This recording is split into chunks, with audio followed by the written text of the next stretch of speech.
नमस्कार। आइए क्या है केमिस्ट्री का ऑब्जेक्टिव का chapter number 4 carbon and it's compounds है। इसमें जो भी इंपॉर्टेंट है ऑब्जेक्टिव क्वेश्चन बनेगा उसे हम देखते हैं। ठीक है, चलिए तो स्टार्ट करते हैं। क्वेश्चन फर्स्ट पर आते हैं।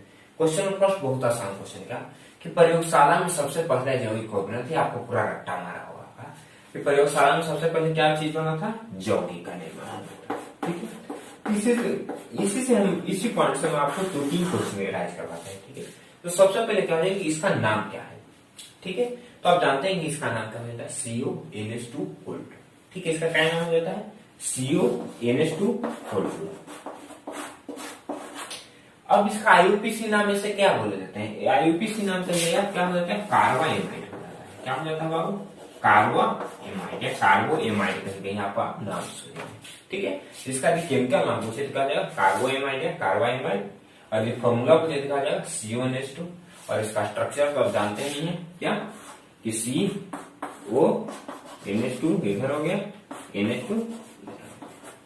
ठीक है, ये इसका स्ट्रक्चर हो गया। अब बढ़ते हैं नेक्स्ट क्वेश्चन।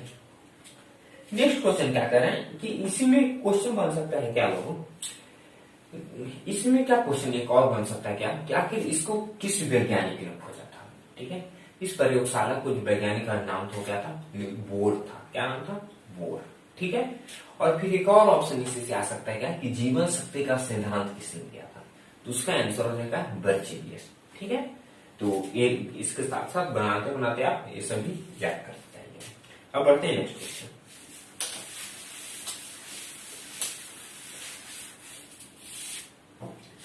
नेक्स्ट क्वेश्चन क्या कर रहा है कि कार्बनिक यौगिक में निम्नलिखित में से कौन से गुण पाए जाते हैं। ठीक है, तो कार्बनिक यौगिक में से कौन कौन से गुण पाए जाते हैं। ठीक है, तो इसका फर्स्ट ऑप्शन है क्या, रंगहीन एवं गंधहीन होते हैं।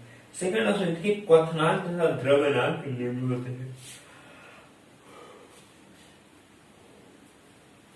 ये कार्बनिक विलायकों में अविलय होते हैं और ये समावयवता प्रदर्शित नहीं करते हैं। ठीक है, तो क्वेश्चन क्या कर रहा है कि कार्बनिक यौगिक में निम्नलिखित में से कौन से गुण जो है क्या होते हैं, पाए जाते हैं।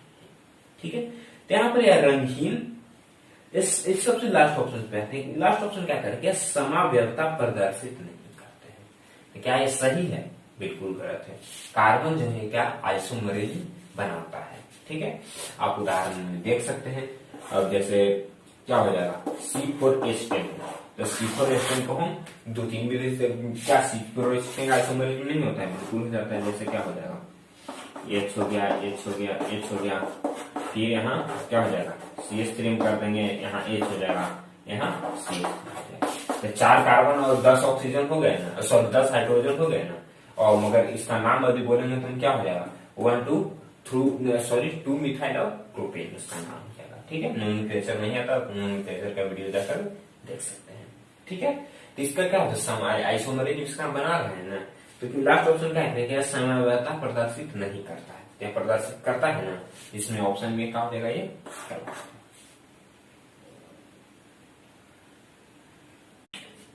सॉरी। तो इस क्वेश्चन का आंसर ऐसे क्या हो जाएगा, 4 का B हो जाएगा। क्या इसका जो द्रव्यनांक है उनको थनांक क्या हो जाता है, निम्न होता है।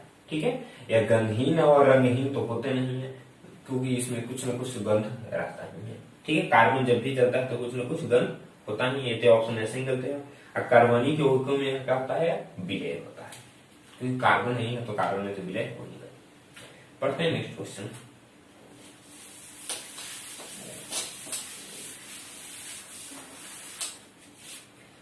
नेक्स्ट क्वेश्चन है कि कार्बनिक यौगिक में तत्वों के संयोग का आधार क्या होता है, विद्युत संयोजकता, उप संयोजकता, सहसंयोजकता।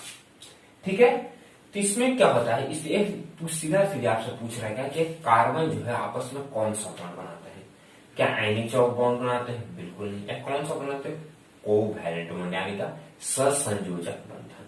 इस ऑप्शन का आंसर, सॉरी इस क्वेश्चन का आंसर क्या हो जाता है, सहसंयोजकता। ठीक है,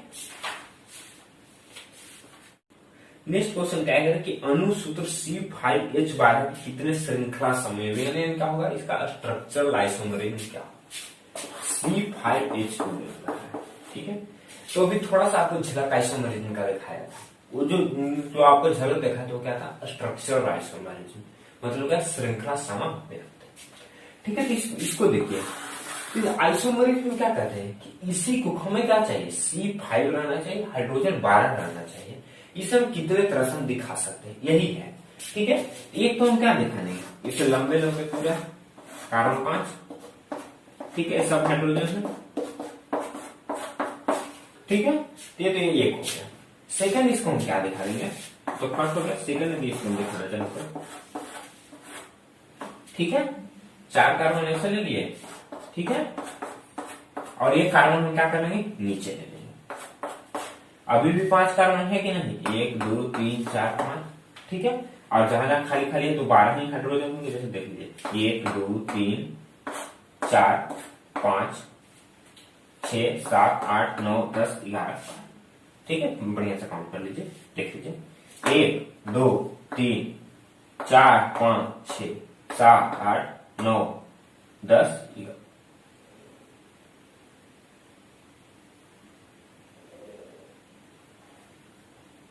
सॉरी, एक कार्बन यहां पर मिस था, जैसे देख लीजिए। ठीक है, क्या हो गया, 12 हो गया, 1 2 3 4 5 6 7 8 9 10 11। ठीक है, इस पर क्या हो गया, 12 हाइड्रोजन हो गए, कार्बन सॉरी कार्बन 5 हो गए। इसको तीसरा में भी देख सकते हैं। अब क्या हो जाएगा, अब क्या करते हैं, यहां पर सी भी, और क्या कर देते हैं, यहां पर 1 2 3 4, इसमें 5 कार्बन हो गया ना। ठीक है, और जितना खाली जगह वो सबका हो जाएगा हाइड्रोजन हो जाएगा। जानते हैं कि कार्बन क्या बनाता है, कार्बन बनाता है। ठीक है, चलिए, यहाँ पर भी हो गया। अब इससे ज्यादा कर सकते हैं, नहीं कर सकते हैं। ठीक है, तो इसका आइसोमेरिक में कितना हो जाएगा, 3 हो जाएगा। ठीक है, तब यहाँ पर इस क्वेश्चन को पलट भी सकता है। कैसे पलट सकता है, उसको देख लीजिए।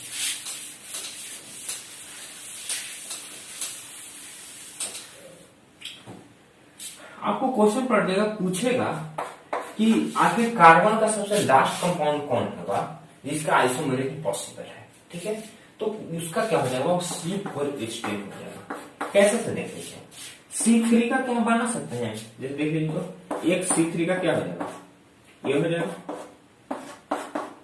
ठीक है, ये क्या हुआ है, C3 का एक हो गया। ठीक है, और एक और क्या हो जाएगा C3 का, अभी हम यहाँ पर कार्बन है, एक ही चेन में आ रहा है। ठीक है, ध्यान से देखिए, एक ही चेन में आ रहा है। वहां पर यदि C5H12 में तो सब क्या रहता है, अलग अलग चेन में आ जा रहा था। ठीक है, नहीं तो किस हम देख सकते हैं, जैसे हम C5 को ये क्या ले लिया, ये कार्बन ऊपर कर रहे थे।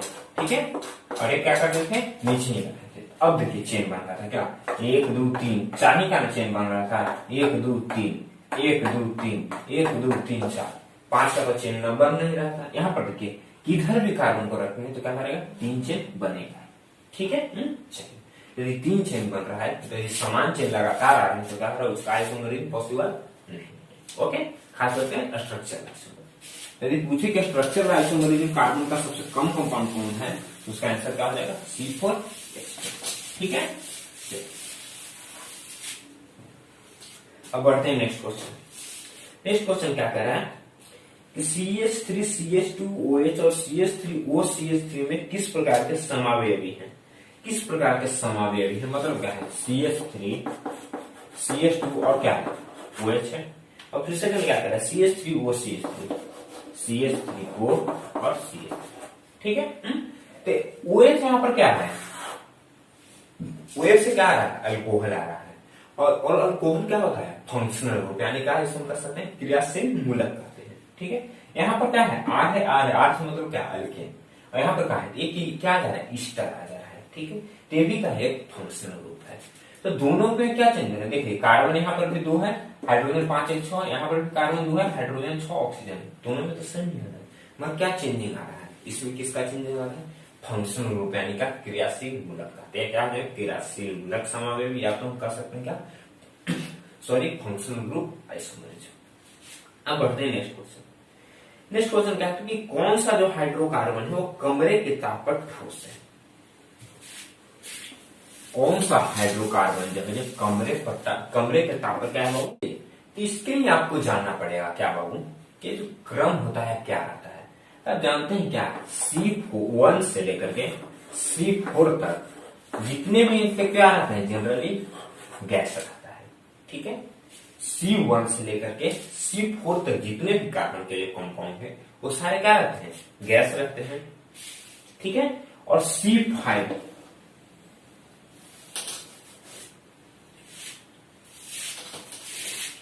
ठीक है, और C5 से लेकर के C17 तक सब क्या रहते हैं, लिक्विड रहते हैं, यानी क्या रहते हैं, द्रव्य रहते हैं। द्रव्य समझते होंगे आप लोग। ठीक है, C5 से लेकर C17 तक क्या रहते हैं, लिक्विड रहते हैं। और C18 से लेकर के जितने भी आगे बढ़ते जाते हैं वो सब क्या हो जाते हैं, सॉलिड हो जाते हैं, यानी क्या हो जाते हैं, ठोस हो जाते हैं। ठीक है, तो यहां पर आपको क्वेश्चन में ऑप्शन क्या था,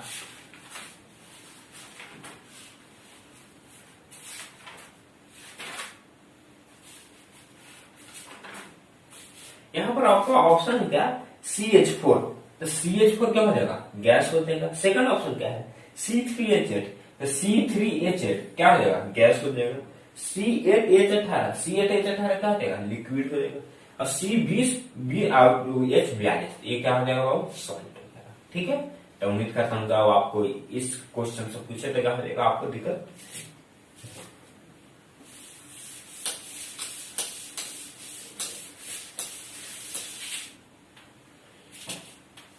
बढ़ते हैं नेक्स्ट क्वेश्चन। नेक्स्ट क्वेश्चन क्या कर रहा है कि निम्नलिखित में से कौन सी धातु जो है वेल्डिंग में प्रयुक्त होती है। तो वेल्डिंग में कौन सा धातु प्रयुक्त होता है, वो एसिटिलीन होती है। इस ऑप्शन के अनुसार क्या हो जाएगा, इन चारों ऑप्शन के अनुसार क्या हो जाएगा, एसिटिलीन हो जाएगा। ओके, चलिए नेक्स्ट क्वेश्चन। निम्नलिखित में से मेथेन किसका उदाहरण है। तो मेथेन यदि कह रहा है तो मेथेन का फॉर्मूला क्या होता है, CH4। तो CH4 कौन सा हाइड्रोकार्बन है, संतृप्त हाइड्रोकार्बन है। ठीक है, यानी सेचुरेटेड हाइड्रोकार्बन है। ठीक है, तो पहले देखा अनसेचुरेटेड क्या होता है। जनरली अनसेचुरेटेड हम किसको कहते हैं, या तो सिंगल बॉन्ड है या तो ट्रिपल बॉन्ड, उसमें किसमें रखते हैं, अनसेचुरेटेड हाइड्रोकार्बन है। जिसमें कार्बन कार्बन के बीच में क्या हो, सिंगल बॉन्ड हो, वो क्या हो जाता है, सेचुरेटेड हो जाता है। ठीक है, यदि अनसेचुरेटेड तो क्या हो जाएगा, C2H4 हो जाएगा, C3H6 हो जाएगा, और क्या हो जाएगा, CH हो जाएगा। सब क्या हो जाएंगे, अनसेचुरेटेड। और ये क्या हो जाएगा, सेचुरेटेड।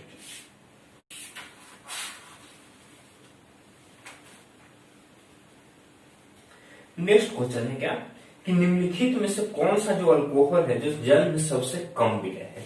ठीक है, मतलब कहते हैं जिसको जल में घोलने में क्या करता है, काफी दिक्कत का सामना करना पड़ता है। ठीक है, तो इसका एक नियम होता है क्या, कार्बन का जितना वैल्यू कम रहेगा वो जितना ही ज्यादा जल में क्या रहेगा, घुले रहेगा। ठीक है, तो यदि कहीं आपको कार्बन 1 है, जैसे CH4 हो गया, और कार्बन 2 क्या हो जाएगा, CH3 रखिए, C2H5 क्या अल्कोहल बनेगा ना, तो CH3OH हो जाएगा और C2H5OH। ठीक है, तो इन सब में से कौन, इन दोनों में से कौन बेटर होगा, जल में घुले होगा। जल में घुले कौन होगा, CH3OH होगा। ठीक है, तो इस ऑप्शन में देखिए कि सबसे बड़ा जो कार्बन होगा वही क्या हो जाएगा, जल में कम घुले होगा। यदि पूछता है कि जल में अच्छा घुले कौन है, तो जिसका सबसे कम कार्बन होगा सबसे अच्छा घुले होगा। ठीक है, इस क्वेश्चन में सबसे ज्यादा कौन है, किसका है, डी का है। ठीक है, चलिए बढ़ते हैं नेक्स्ट क्वेश्चन। नेक्स्ट क्वेश्चन क्या कर रहा है कि C60 फुलेरिन की आकृति कैसी होती है, एकदम बिल्कुल आसान सा, तो रट्टा मारने वाले का फुटबॉल जैसी। ठीक है, इसमें और कुछ तो है नहीं। पुनः बढ़ते हैं नेक्स्ट क्वेश्चन। कार्बन एक अनूठा परमाणु है, यूनिक तो है, ताकि यूनिक उसमें क्या क्या गुण है जिसे हम यूनिक कहते हैं। ठीक है, तो यूनिक इसका सबसे बड़ा गुण है, पोछी बहुत लंबा बनाता है। पोछी करने का मतलब क्या है, श्रृंखला बहुत अच्छा बनाता है। ठीक है, क्या कहता है कि किसी में भी उतना नहीं है जिससे ऑक्सीजन ऑक्सीजन जुड़ जुड़ करके लगातार कोई कंपाउंड का निर्माण नहीं कर सकता है। ठीक है, और कार्बन जो है अपने साथ लगातार जितना भी हो सके क्या करो, कंपाउंड का निर्माण करते जाएगा। सिर्फ बशर्ते एक साथ होने चाहिए, कार्बन के 4 बॉन्ड पूरा हो जाना चाहिए। ठीक है, वो क्या कर रहा है, कंपाउंड बनाता रहेगा। सबसे इसका इंपॉर्टेंट गुण क्या होता है, क्या करता है, एक श्रृंखला गुण का निर्माण करता है। ओके, चलिए इसमें देखिए कार्बन परमाणु अन्य दूसरे परमाणु से जुड़कर लंबी श्रृंखला बनाने की क्षमता रखते हैं, बिल्कुल रखते हैं। इसमें है यूनिक परमाणु है। कार्बन की जोड़ की संख्या सर्वाधिक है, बिल्कुल सही है। जिसका इतना लंबा पोछी होगा वो तो ज्यादा संख्या में रहेगा ही। ठीक है, जंतु एवं वनस्पति जगत में भी कार्बन की बिल्कुल सही है। जितने भी धरती के अंदर के जितने भी सामान उस सब में कार्बन कुछ न कुछ मौजूद रखते हैं, जनरली ईंधन के रूप में। ठीक है, जैसे पेट्रोलियम हो गया, कोयला हो गया, जो भी हो गया, डीजल, दिस दैट, केरोसिन, जो भी है वो सब क्या कहते हैं, हाइड्रोकार्बन यानी कार्बन के कंपाउंड से बने होते हैं। ठीक है, तो प्रयुक्त सभी कार्बन से इसका क्या हो जाएगा, सुटेबल आंसर हो जाएगा। अब बढ़ते हैं नेक्स्ट क्वेश्चन। नेक्स्ट क्वेश्चन क्या कह रहा है कि डालडा में जो उपस्थित वसा अम्ल की जो प्रकृति होती है वो कैसी होती है। तो डालडा में जो वसा अम्ल रहेगा, ठीक है, तो डालडा में जो अम्ल रहेगा उसकी जो प्रकृति होगी क्या होनी चाहिए, संतृप्त होनी चाहिए। ठीक है, ऐसे ही जनरली जो वसा अम्ल होती है वो क्या रहती है, COOH, यानी क्या है, यानी क्या, कार्बन और कार्बोजेनिक एसिड के मिश्रण को जो क्या कहते हैं, वसा कहते हैं। ये जो डालडा में यूज होती है। तो डालडा में उपस्थित वसा अम्ल क्या हो जाएगा, संतृप्त हो जाएगा। ठीक है, नेक्स्ट क्वेश्चन इसी से जुड़ा क्या है कि संतृप्त जो वसा है स्वास्थ्य के लिए क्या होता है। कुछ भी हो वो लाभदायक तो होगा नहीं, जो भी डालडा हम खा रहे हैं लाभदायक तो हमारे लिए शरीर के लिए हो ही नहीं सकते, पॉसिबल ही नहीं, तो हमेशा क्या होगा, नुकसान भी नहीं होगा। ठीक है, तो क्या हो जाएगा, हानिकारक, हानिकारक ही मार देंगे, स्वास्थ्य होते नहीं, विषैले भी नहीं होते, उतने विषैले तो नहीं है कि खाएंगे हम टैंग बोल जाए। ठीक है, इसमें यहाँ पे इसका सुटेबल आंसर क्या हो जाएगा, हानिकारक। ओके, चलिए अब बढ़ते हैं नेक्स्ट क्वेश्चन।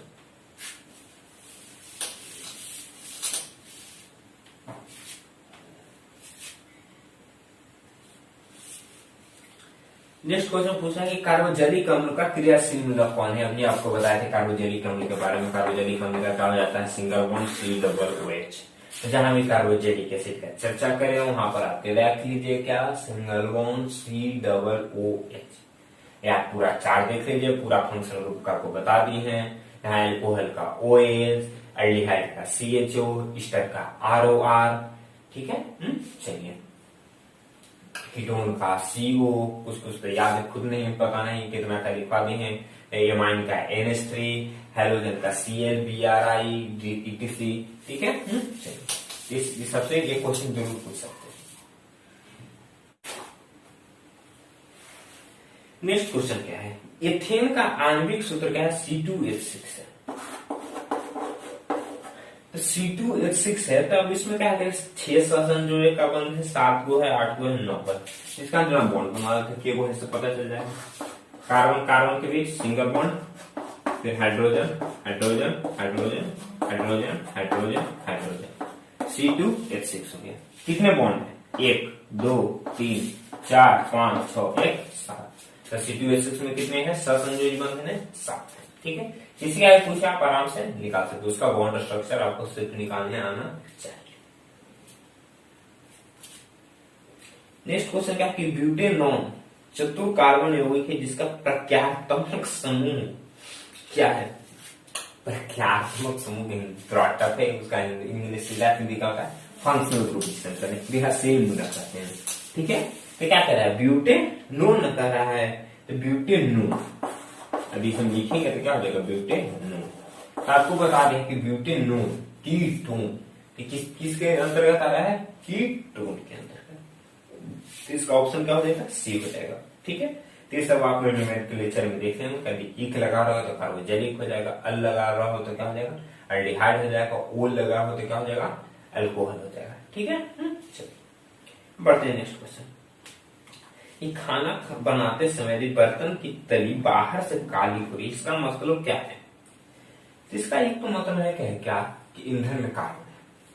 ठीक है, ईंधन में जो यूज हो रहा है क्या है, कार्बन है। जैसे कि गैस में भी तो कार्बन होता है। ठीक है, तो बिल्कुल सही है, गैस में भी कार्बन होता है, मगर वह काली उत्पन्न नहीं करता है। ठीक है, तो इसका दूसरा आंसर क्या हो जाएगा, जो ईंधन होगा उसमें क्या होगा, नमी होगा। ठीक, तो नमी जो है जैसे ही ऑक्सीजन से रिएक्ट करके ऊष्मा का निर्माण करता है, उसमें क्या हो जाता है, काला काला धुआं निकलने लगता है। ठीक है, तो ईंधन क्या हो जाएगा, आर्द्र हो जाएगा। कुछ एल्कोहल से समझ पूछ सकता है, जैसे क्या है कि पावर एल्कोहल जो है आखिर है क्या। ठीक है, तो पावर एल्कोहल क्या है। ठीक है, तो पावर एल्कोहल के लिए आपको पेट्रोल में 20% एल्कोहल मिक्स कर दो, उसे हम क्या कहेंगे, पावर एल्कोहल। ठीक है, ये ज्यादातर पावर एल्कोहल ईंधन के रूप में यूज होता है। ठीक है, कहीं पेट्रोल का यूज होता है। ठीक है, तो ज्यादातर सुपीरियर प्लेन इस समय क्या होता है, ये पावर एल्कोहल का यूज होता है। ठीक है, जिसमें क्या हो जाता है, 20% एल्कोहल के साथ 80% पेट्रोल को मिक्स किया जाता है। ठीक है,